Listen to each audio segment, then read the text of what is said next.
Showtime! The Capital G Show starts right now.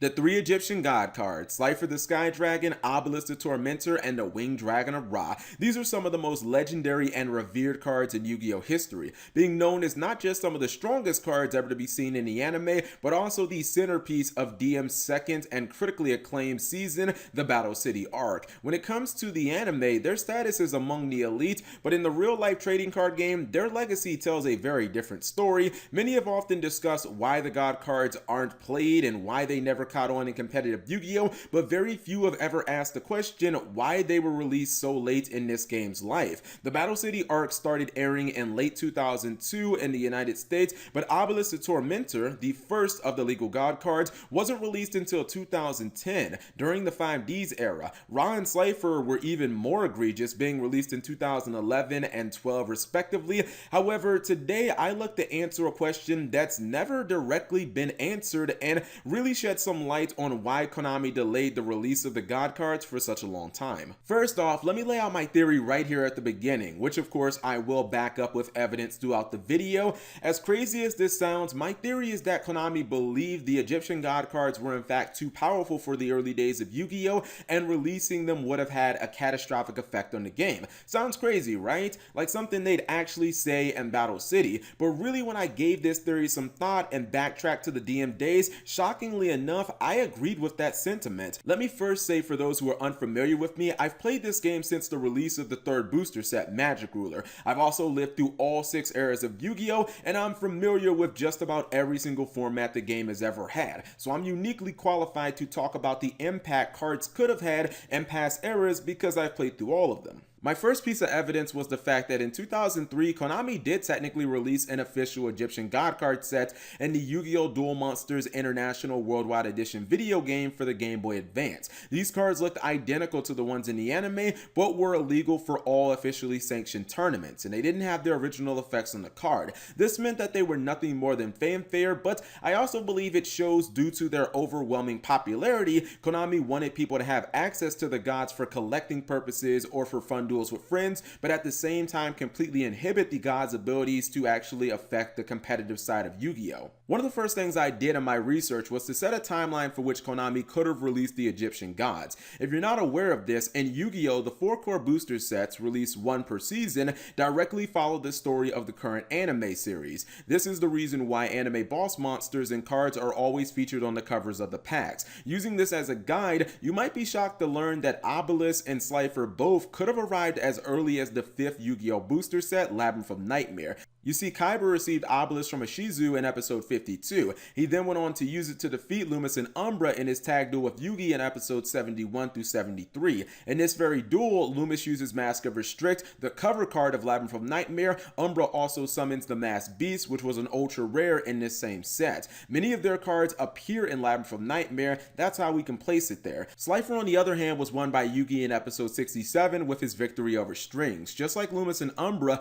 many of Strings' key cards like Revival Jam, the card that Yugi used to win this very duel, and Jam Breeding Machine were in Labyrinth of Nightmare. When it comes to the Winged Dragon of Ra, we're going to ignore Odeon summoning it versus Joey in episode 89 completely. After all, that was a fake copy. Instead, let's use Merrick and Mai's duel for reference. In this duel, not only does Merrick summon Ra, but he also uses cards like Rope of Life and Nightmare Wheel, both of which were found in the 7th set, Pharaonic Guardian. Merrick's Hell Poemer is also the cover card of this set, so Ra being released here just kind of makes sense. Now that we've established the earliest sensible release dates for the god cards, we get to the fun part, the part where I convince you how ridiculous these things would have been during the incredibly archaic DM era. I'd like to start with the card that I unequivocally believe would have been the strongest of the 3 during the DM era, and that's Seto Kaiba's Obelisk the Tormentor. It might seem like a strange choice for me to feel so confident about Obelisk, after all it is by far the simplest and most straightforward of the 3 Egyptian god cards, but that's exactly why I feel like it would have succeeded succeeded. For the most part, the Duel Monsters era outside of GOAT format was very basic. The complicated 10-minute turns of today didn't exist, and early on in the game, even simple beatdown strategies were highly successful. Obelisk is not a complicated card, but it does one thing incredibly well. That thing is pumping out tons of damage. Obelisk has remarkable base stats of 4,000 attack and defense, which is exactly half the damage you need to win a duel if you attack your opponent directly. It's also completely immune to targeting effects and has an effect to let you tribute 2 monsters to destroy every monster your opponent controls. We won't be using that effect, but it's still good to know. The real reason that I believe Obelisk would have been so easily exploitable during the DM era is because the short-term gains of Obelisk are so astronomically high when the risk is incrementally low. In layman's terms, Obelisk is a card that only needs to be on the field a single turn to achieve victory because of its high base stats. At this point, you might be wondering just how I plan to normal summon Obelisk reliably, considering he requires a massive 3 tributes to summon, and it was uncommon to see 2 tribute monsters used in competitive Yu-Gi-Oh! The short answer is I don't ever plan on normal summoning Obelisk at all. When Obelisk is summoned from the graveyard, it still has that massive 4,000 attack, and that's what would have broken the card back then. This could be done easily enough with a multitude of cards like Monster Reborn, Call of the Haunted, or Premature Burial. Considering all of our high-powered discard draw cards were also legal back then as well, things like Graceful Charity or the newly limited Card Destruction and Morphing Jar, getting Obelisk into the graveyard in the first place wouldn't have been an issue either. Our next step would have been increasing Obelisk's attack value. After all, 4,000 attack is great, but you need double that to OTK your opponent. This is where one of my favorite cheese equipped spells comes into play. Released in Magic Ruler, Megamorph gives you the ability to double the attack of any monster you equip with the card as long as your life points are lower than your opponent's. If you brought back Obelisk with Premature Burial, you would have already paid 800 life points. You could also reduce your life by playing Solemn Judgment to force one of your plays through, or by using one of the powerful hand disruptors like Confiscation or Delinquent Duo. Lastly, there's always the option of, well, just letting your opponent attack you to do some battle damage. With this simple combination of bringing back Obelisk from the graveyard, then immediately doubling its attack, you would have been able to achieve a 1-turn kill for as little as 2 cards. This means everything else in your deck outside of your combo pieces could have hypothetically just been stall or mass removal cards like Regeki, Heavy Storm, and Giant Trunade, cards that were meant to design to wipe away your opponent's monsters, spells, and traps, i.e. the cards that they want to use to defend themselves. I believe that if Obelisk was released in Labyrinth of Nightmare, it would have become Yu-Gi-Oh's first ever dominant pure OTK deck, and if you're skeptical about this reasoning, just consider the GX era's Cyberstein OTK that I've also covered in Yu-Gi-Oh! Stories. Just like my hypothetical Obelisk OTK, the Stein deck revolved around one-shotting your opponent after using Cyberstein to summon a 4,000 attack Cyber End Dragon and equipping it with Megamorph to crank it up to 8k. This deck not only won a Shonen Jump championship, but Cyberstein had to be emergency banned because it was such a problem. Furthermore, the Stein OTK play could only be tried once because of the 5,000 life point cost. Our Obelisk OTK could be attempted multiple times because it cost us 0 life points if we brought it back from Monster Reborn or Called the Haunted,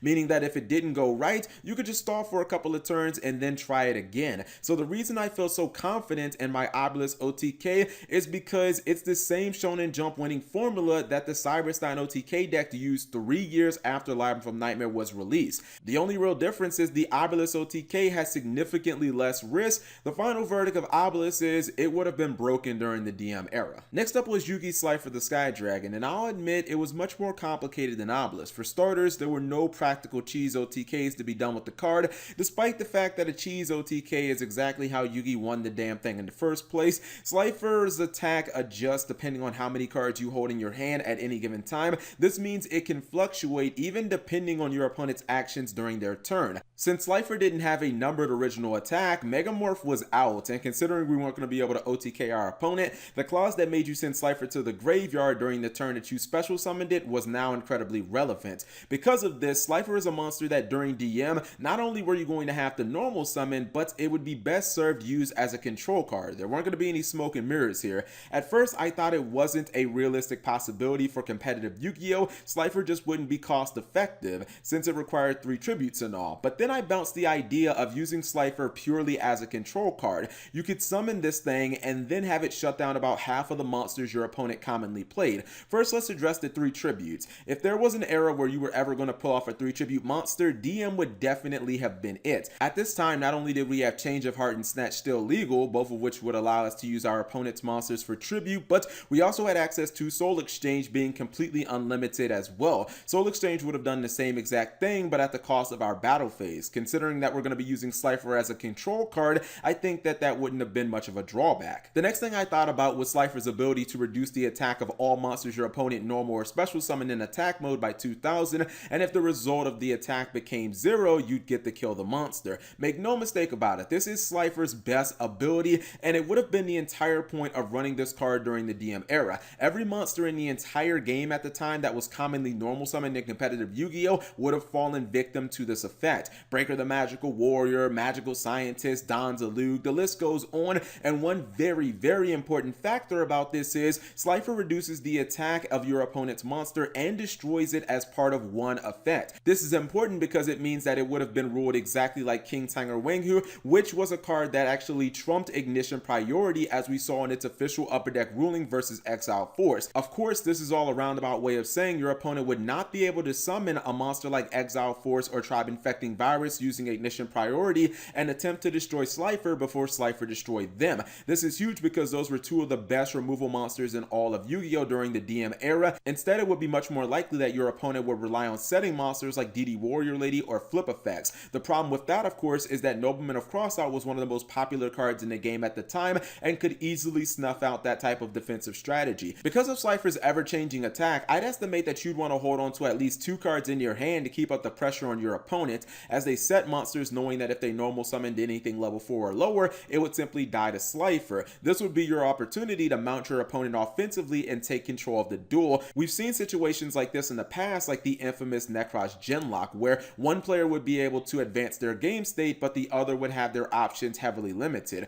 With that said, this all sounded really good in theory, but I wasn't completely convinced until I thought of another powerful stun boss monster that also made its mark in the DM era, and that monster was Thousand Eyes Restrict. If you've ever played GOAT format, then you know exactly how difficult and frustrating it can be playing against that damn thing. Sure, there are tons of ways of killing it with monster effects, spells, and traps, but in the span of an actual duel, if you don't have those answers within a couple of turns, the game can swing overwhelmingly in the favor of your opponent. The Thousand Eyes Restrict comparison is what really sold me of the potential power of Slifer in the DM era, especially considering that Slifer would have given you the same amount of stun as Thousand Eyes Restrict, but with way more offensive potential. Keep in mind that with just 3 cards in your hand, you could be hitting your opponent for 3,000 damage a turn, and duels go pretty quickly when that tends to happen. Thousand Eyes Restrict had such a great impact on the competitive meta that Konami actually banned it after GOAT format for an entire decade. My final verdict on Slifer in the DM era is that it would have also been broken. Then finally, we have Merrick's Winged Dragon of Ra, which is easily the riskiest and most difficult of the 3 Egyptian god cards to use, and I'll level with you here, Ra would not have been good during the DM or really any era for that matter. I can apply the same summoning logic that I just used for Slifer and get Ra on the field easily enough, but the real problem with Ra is that it's too much feast or famine. Ra's ability to trade life points for attack can only be used right after you normal summoned it, so unlike Slifer, if your life points are already low, it's not going to be that effective of a card, and unlike Obelisk, you're probably not going to be able to OTK your opponent with it either. Even in the best case scenario where you pay 7,900 life points and maybe you got a small attack in earlier so this is enough to game your opponent, why not just play Obelisk and do literally the same exact thing without having to pay 99% of your life points? As explained earlier, if the Obelisk OTK cheese play fails, then you could just try it again in a couple of turns, no harm, no foul. But with Ra, you're never able to recover those life points, and I understand the concept, the greater life points you pay, the greater the opportunity to kill your opponent, but that definitely works in reverse, because if you miss your one shot, the greater the chance of you actually losing the duel is.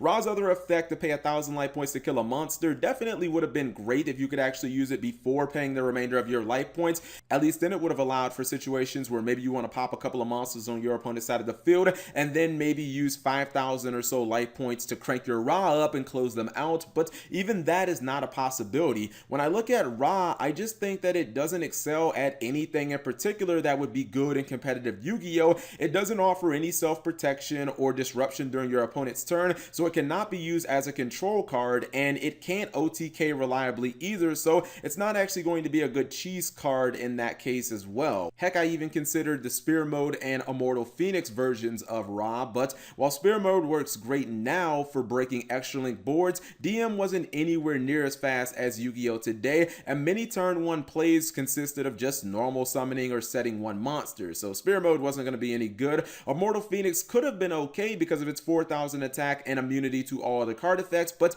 it would have required way too much setup. It needs to be in the graveyard, then you have to summon the original 3 Tribute Ra, then have that go to the graveyard as well, and really when you look at it, all that work for Immortal Phoenix to just die in the end phase and lead us back to the beginning with Spear Mode, we'll definitely take a hard pass on that. My final verdict for Ra during the DM era is that it would have been jank. So overall, I believe that the 3 Egyptian God cards, if they would have been released in the times that they could have, Obelisk would have broken the meta for sure, Slifer would have been one of the best boss monsters and control cards in the game, and Ra would have been completely irrelevant. I think that this probably would have led to Obelisk and Slifer getting banned, but I don't know, maybe it would have been better for them to die in a blaze of glory than never have that glory competitively at all. So you guys let me know what you thought of this Yu-Gi-Oh theory, and if you want to see more Yu-Gi-Oh theories, please give this video a big thumbs up because I actually have a whole bunch more ideas for videos just like this. Anyways, thank you guys for watching. As always, subscribe if you have not already, turn on that notification bell for daily videos,